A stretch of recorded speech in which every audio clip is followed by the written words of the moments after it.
Well, so we're bringing to you the early morning dose of news tidbits we have coming from the stables of the newsroom of the Joy News channel on Multi TV, and we have to start with the lineup we have for you this morning. Yes, the first story is President Mahama calls on Ghanaians to believe in the country, saying things are not as bad as they seem. Well, the police in Ashaiman, they are up to it, up to their duty. They've arrested a gang of armed robbers who reportedly terrorized residents of Zenu, a suburb of the community and its environs. And there's been another fatal shooting in Boko, though police allay fears that it could be a resurgence of ethical violence. Well, so those are the headlines we have for you. We'll be back with the details of the early morning news we have for you on the AM show, live on the Joy News channel of Multi TV. Yeah. But also get interactive as you hear those news also. 1760. Yeah, good. Very good as well. So the details now.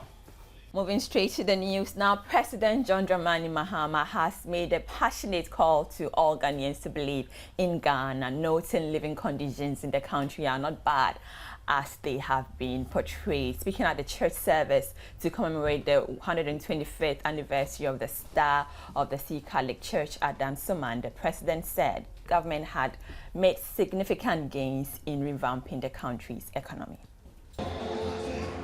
President John Dramani Mahama was accompanied by his wife, Lodina, the Chief of Staff, Prosper Bani, the Mayor of Accra, Alfred Okubandapori, and Deputy Minister of Communications, Victoria Hama, together with his presidential aides. The arrival of the president and his team threw the congregation in a celebrant mood as many sang songs of praise and adoration to the Almighty God.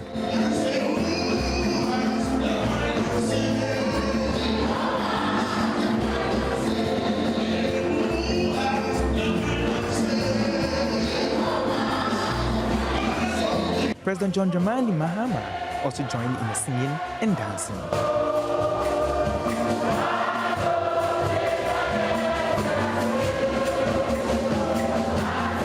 The parish priest of the Star of the Sea Catholic Church, the Reverend Father Simon, called on Christians to live exemplary lifestyles. How are we influencing the society with our faith?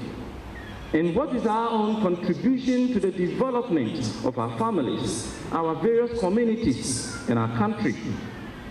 Our perceived enemy, who has become the center of our religious adventurism, has led to many abuses in some religious places of worship, because we are told that the devil is entirely responsible for all the troubles we are facing, when the devil, in actual fact, is not even aware of what is happening to us.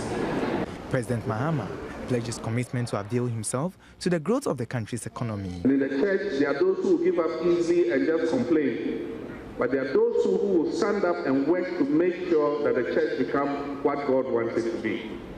In a nation, it is the same. All the nations that we glorify today, America, England, and all of them, didn't get up one day and become what they are.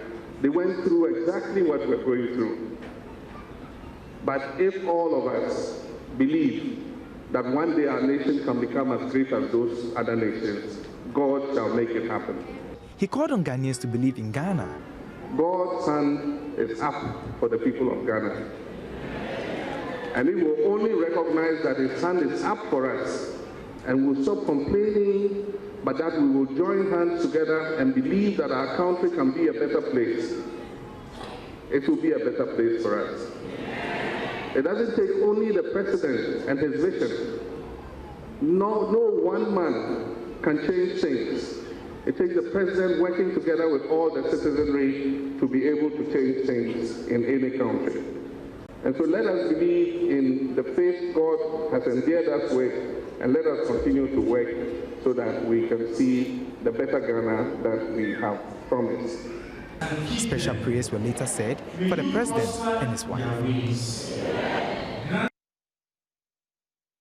So the president at the church service yesterday. Now, we'll have to take you up north on this very tragic news. And barely 24 hours after an unknown assailant shot and killed one person and wounded 2 others in Boko, another man has been gunned down, thereby heightening security concerns or tension in the area. The deceased, Osmanu Inusa, 55, was shot on Saturday night at about 7:45 in the evening. Although a native of the town, the deceased, who is a cola dealer, is said to reside in Kumasi in the Ashanti region. Police Superintendent John Kusobo, Boko Municipal Police Commander, told the Ghana News Agency that the deceased was attacked at his residence at Posum section of Boko by 2 unknown armed men.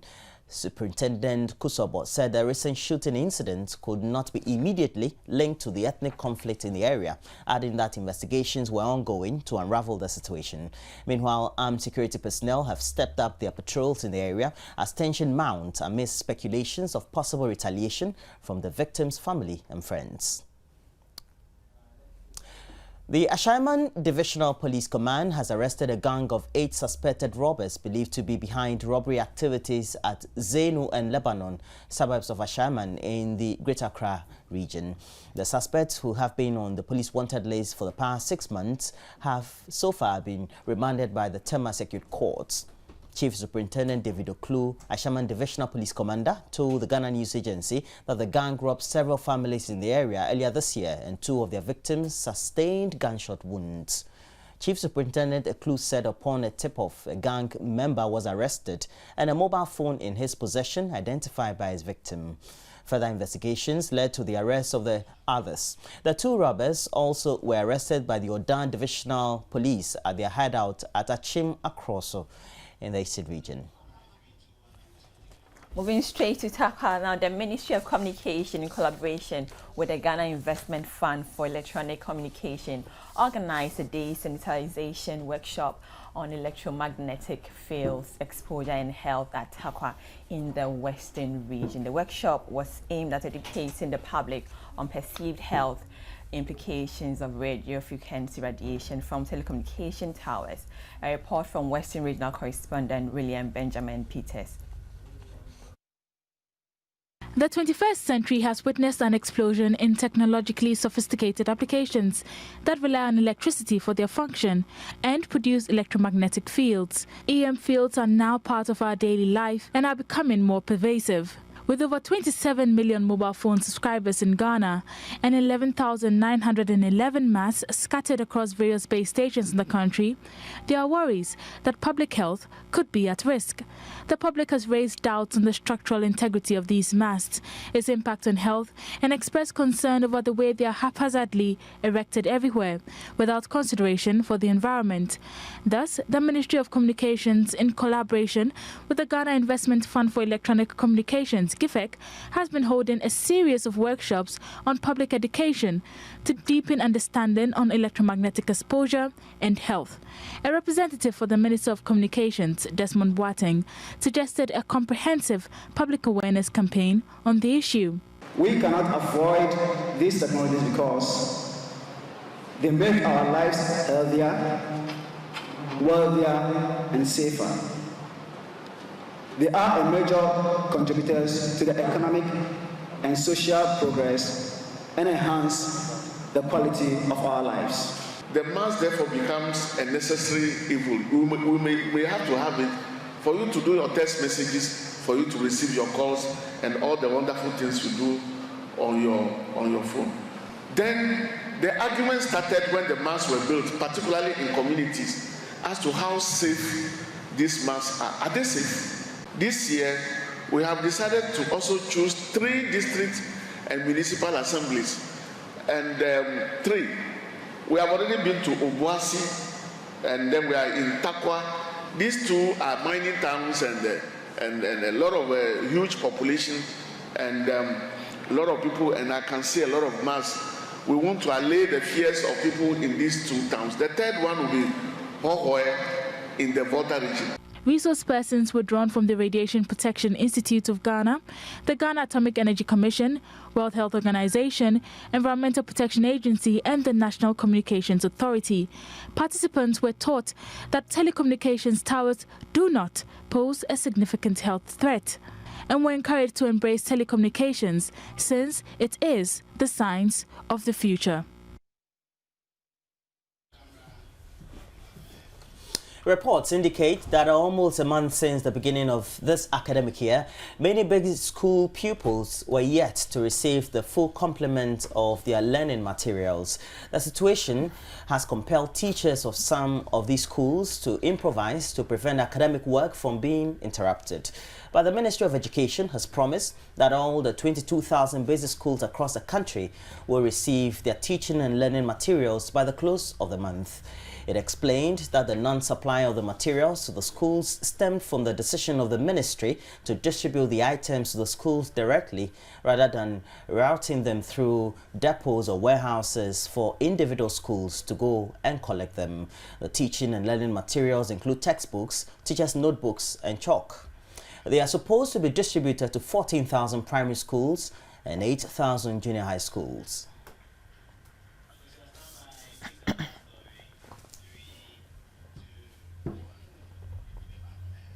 Fiaga of Abutia traditional area, Togbi Abutia Kojo, Gidi V, has called on government to allocate some of the funds set aside to construct 200 community senior high schools across the country to rehabilitate the Abutia Senior High School Technical School. Abustek currently has numerous infrastructure problems lacking dormitories, classrooms, teaching facilities, and an assembly hall.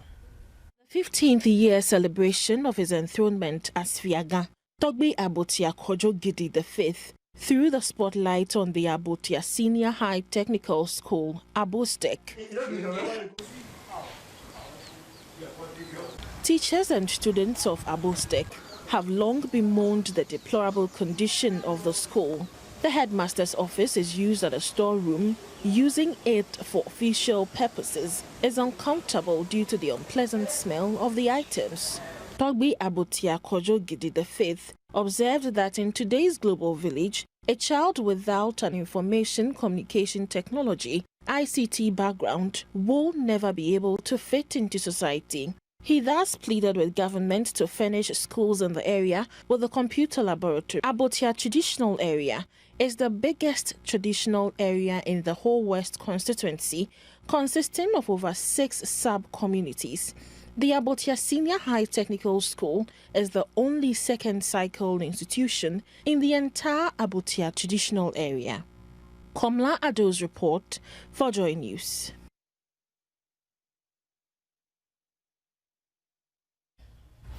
Let's look at the headlines again. President Mahama calls on all Ghanaians to believe in the country, saying things are not bad as they seem. The police in Ashaiman, they have arrested a gang of 8 armed robbers who terrorized residents in Zainu and environs.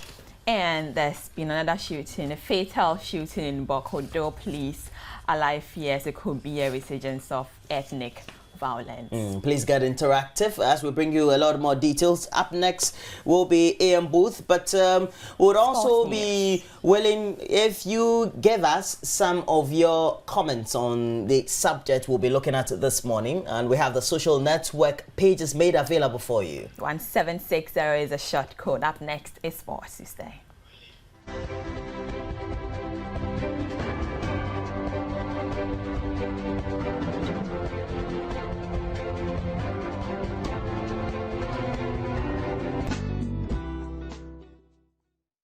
I am Rashida Baba Kadri, and I bring you the latest in the world of sports. It's proudly made possible by Tigo. Smile, you've got Tigo. Right, so let's begin from the stables of the Ghana Premier League, where matches of Week 7 came by this weekend. Bechim United caused the biggest surprise of the weekend when they scored Asante Kotoko to end their dominance in the Ghana Premier League so far. So, as of last week, it was 6 wins out of 6 matches, but now it's 6 wins out of 7 matches. And so, Ghana Premier League results, We have the results on the screens right now. Hazakes beating Inter Allies 1-0. Inter Allies having appointed coach Herbert Addo to take charge of the helm of affairs, but they're still yet to win their first game in 7 outings. Bechem United, like I said, beating Kotoko by 1-0 right in the first half of that game, and it carried on through to the end of the 90 minutes. Brekum Chelsea, they drew blank with Edubiasi United. Hearts of Lions also drew 1-1 with Accra Hearts of Oak. Liberty Professionals beating Aduana Stars 4-2. That was the biggest scoreline of the weekend. Ashanti Gold FC, a lot of drama at the Boissy Clay Stadium yesterday, but they managed to beat Ebuswa Dwarfs 3-1. Amidas Professionals stayed at home to beat Wa All Stars by a lone 0-0. King Faisal 1, Mediama SC 0. Now, with these results, let's see who lies where on the Premier League table. It's still Asante Kotoko who lie on top despite their loss yesterday. Accra Hearts of Oak could not capitalize on that to win their game, but they just drew 1-1 with Hearts of Lions. So Kotoko still on top with 18 points. Hearts of Oak, they have 16 points. Ashgold are third with 15 points. Bechem United, they moved to 4th position on the table with 12 points. 5th is the Hearts of Lions with 12 points. Midas Professionals, Liberty Professionals, Aduana Stars, Mediama SC follow in that order. Let's see the second half of the Premier League table. It still has Mediama SC lying on the bottom of the table. King Faisal, Hazakes, they follow up in that order in the bottom 3 of the table.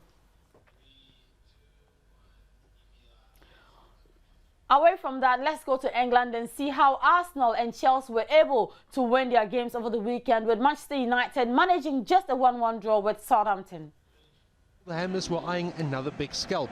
City made a number of changes to the team that beat Everton. That included the introduction of Micah Richards, who made his first start of the season, while Samir Nasri replaced James Milner on the wing. City went into the break the happier of the teams, thanks to Sergio Aguero, who scored his 5th goal of the league season. The Blues made a bright start to the second period as they moved to clear. 2 for the Argentine, 2 for City. Under pressure and staring down the barrel of a possible 4th defeat this season, the Hammers pulled one back in some style. It's a route back into this game for West Ham. Ricardo Vazquez's goal triggered an exciting period where Alvaro Negredo hit the post, while Aguero continued to test Jussi Jääskeläinen, who kept West Ham in the match. But City put the game to bed in the final quarter as Aguero turned provider. David Silva's goal securing City's first away win of the season. The Emirates Stadium was a set man, Mesut Ozil. The Gunners had a chance to take the sole position of the top spot in the Barclays Premier League after Liverpool drew 2-2 against Newcastle. They started the game well and took the lead through Jack Wilshere. It's stunning from Arsenal. Beautiful, beautiful football. Arsenal then doubled their lead in the second half, with Ozil getting his head on the ball as he guided it past Ruddy. Chris Hughton's men though wouldn't go down without a fight as Johnny Howson pulled one back with 20 minutes to play. Just as Norwich thought they might have a chance of getting back into the game, the in-form Aaron Ramsey showed great composure to score a special goal. How composed was that? He is a man in form, and he has stamped his class all over this game. The signing of Mesut Ozil has proved to be a masterstroke for Arsene Wenger, and he sealed yet another impressive display with his second as Arsenal won by 4-1. The result sees the Gunners go to the top of the Barclays Premier League with 19 points in 8 games. It's a little lighty for the Red Devils as Mauricio Pochettino took his charges into the champions' den on Saturday, looking to increase the heat on United, whose start to the season had been less than ideal. The hosts were the ones to get going quickly, Robin van Persie cleverly meeting a Carrick ball, but the effort sailing wide. The Dutchman would again fail to find the net, this time shooting straight at the keeper. Pablo Osvaldo spurned a perfect chance to open the scoring for the visitors, firing straight at David De Gea, having turned over possession. United weren't as charitable, Rooney with the chance, Van Persie applying the finish. Van Persie, empty net, not now. Robin van Persie on the spot. Manchester United breakthrough. Only the woodwork would deny the champions a second, Rooney again unable to add his name onto the score sheet. Southampton came out with intent in the second half, Van Persie making sure he does good work in his defensive half as well. They would have been grateful for the woodwork, which again stood firm from a Van Persie header, all before Artur Boruc pulled off this stop to keep Adnan Januzaj out. It would be Southampton to finish the stronger of the two sides, and little after David De Gea made a good save, the Saints equalised with the final whistle looming, rescuing a famous point at Old Trafford. The third position in the Barclays Premier League as it hosted New Boys Cardiff City at Stamford Bridge. The home side, though, did not get off to the best start. Jordan Mudson is going to pounce on this, and he scores. Chelsea caught down, and Cardiff stun Stamford Bridge by taking the lead. Eden Hazard went on to level matters for Chelsea after some quick thinking by Samuel Eto'o. Nothing wrong with that whatsoever. Didn't impede the goalkeeper. It's a real bloomer from Marshall after he got away with one. The former Barcelona man continued to work hard for the Blues, and he was finally rewarded with a goal of his own. Brazilian youngster Oscar has been a constant feature in Mourinho's team, and he showed exactly why with the moments of sheer quality. Oscar! Another fabulous finish with the boy from Brazil, and that should settle the issue in Chelsea's favour. It was raining goals at Stamford Bridge as Chelsea rounded off an impressive display, with Hazard getting his second of the match. The win means the Blues stay in touch with the log leaders Arsenal and find themselves just 2 points behind, while Cardiff are 1 point above the relegation zone. As they welcome Tottenham to Villa Park in Sunday's only Barclays Premier League fixture. Spurs won 4-0 in each of their last 2 visits to Villa Park, and you have to go back to 2008 to see the last time Villa beat their opponents. But it would be Paul Lambert's side to start more positively, Gabriel Agbonlahor giving the defence something to think about early on. Hugo Lloris was tested for the first time in the 21st minute. He had to be alert to Ashley Westwood's teasing free kick. Just after the half-hour mark, it would be Spurs to find the opener. Andros Townsend, who created hype for his performances for England, recently whipped in a cross which went all the way in. The man with the golden touch. All the congratulations for Andros Townsend, who seems almost embarrassed to take the acclaim. This brought on unsavoury scenes as the restart was delayed due to a smoke bomb hitting linesman David Bryan. He was, however, able to continue without treatment. Villa continued to press, Andreas Weimann, the hero from their 3-2 victory over Manchester City, coming close, but it would remain 1-0 at the break.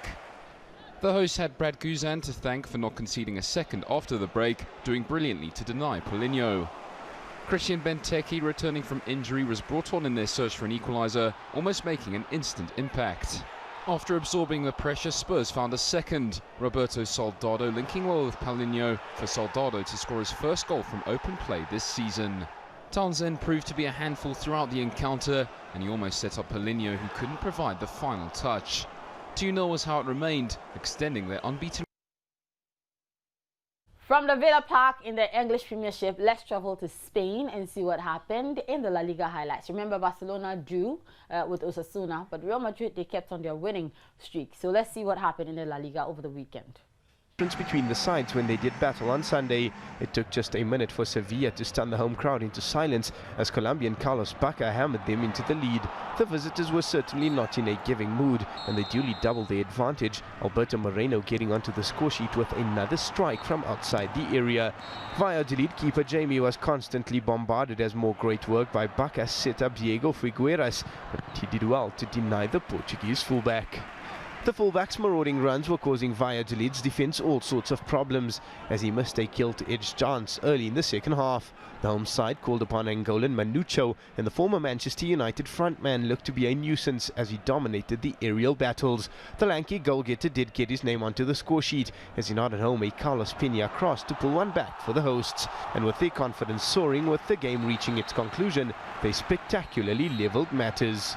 Ebbert hits it, and he scored, and it's 2-2, and Sevilla are going to throw away another golden opportunity to win away from home.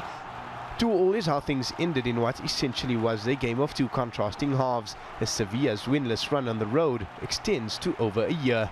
came from lowly Osasuna, a team struggling for form and already fighting to move out of the bottom three. Having missed the Catalans' last two fixtures, Lionel Messi made a return to the Barca bench and was not expected to feature much in what many believed would be another routine win. But Osasuna, who beat Barca by 3-2 in February last year, produced another major surprise. Martin Montoya's inviting pass just escaped Neymar in the 54th minute as Barcelona continued to search for the game's opener. Osasuna also gave Cesc Fabregas some space, but the 26-year-old failed to make the most of his opportunities. Messi's long-awaited return materialized in the 68th minute, but Barcelona's ace also failed to make an impression on the scoreboard. Goalless is how it finished. A massive point for Osasuna, while Barca dropped their first points of the season. That's how the cookie will crumble on sports this morning. We'll be back on the midday brief with more sports. My name is Rashida Babakaderi. Sports on the AM show is made possible by the kind courtesy of Tigo. Smile, you've got Tigo.